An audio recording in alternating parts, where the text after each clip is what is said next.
prostitution spirituelle, il y a l'idolâtrie.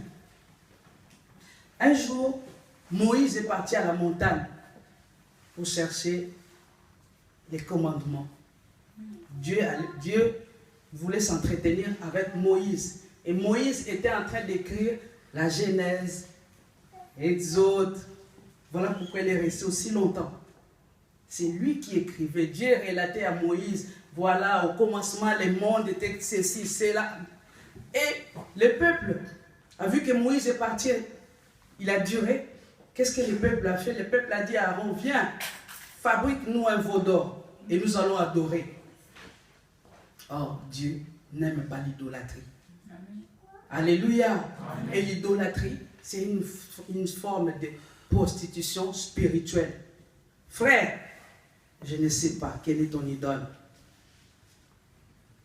Il y a des personnes qui travaillent avec des ceintures autour des reins. Mais en fait, en réalité, les ceintures là, c'est des gris-gris. C'est des fétiches. Et ces personnes-là adorent ces fétiches-là.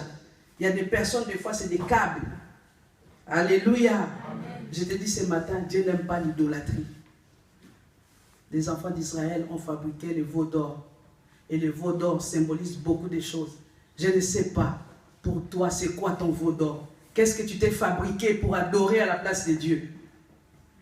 Alléluia. Amen. Tu as fabriqué quoi?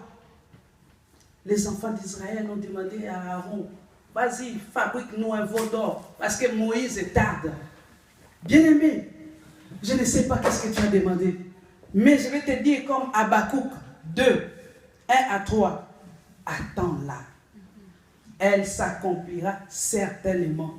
Mais si tu es fidèle au poste, toi, reste seulement à ton poste et cela va s'accomplir. Alléluia. Amen. Alléluia. Amen. À cause de cela, les enfants d'Israël ont vu que Moïse a ouméli. Peut-être même qu'il est mort. Ils ont dit, voilà, nous allons adorer un veau d'or. Et il y a des personnes bien aimées. Oh, que le Seigneur nous aide. Alléluia. Amen. Je dis que le Seigneur nous aide. Il y a des personnes qui consultent encore des féticheurs au milieu de nous. Il y a des personnes qui n'ont pas banganga. Il y a des personnes qui consultent les féticheurs au milieu de nous tels que nous sommes. Mais ce matin, le Seigneur t'aime. Et réponds-toi. C'est une forme de prostitution spirituelle. Quand je suis arrivé en France, j'étais jeune. Et je venais à peine de connaître l'église des réveils. Parce qu'à l'époque, il n'y avait pas autant d'églises comme aujourd'hui. Alors je partais dans un groupe de prière, église des réveils. Mais tous les dimanches, on nous disait, si tu pries à l'église catholique, retourne à ton église. Nous ne sommes pas une église, seulement pour la prière.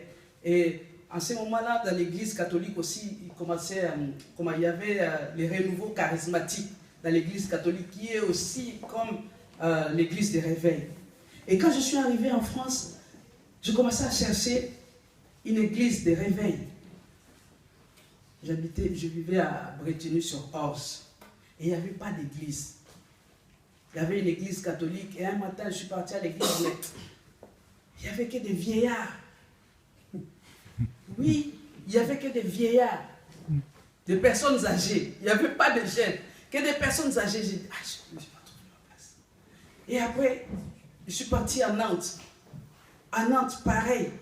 Je partais à l'église, et j'ai amené Jérémie, que vous connaissez. Jérémie il avait 12 ans à l'époque.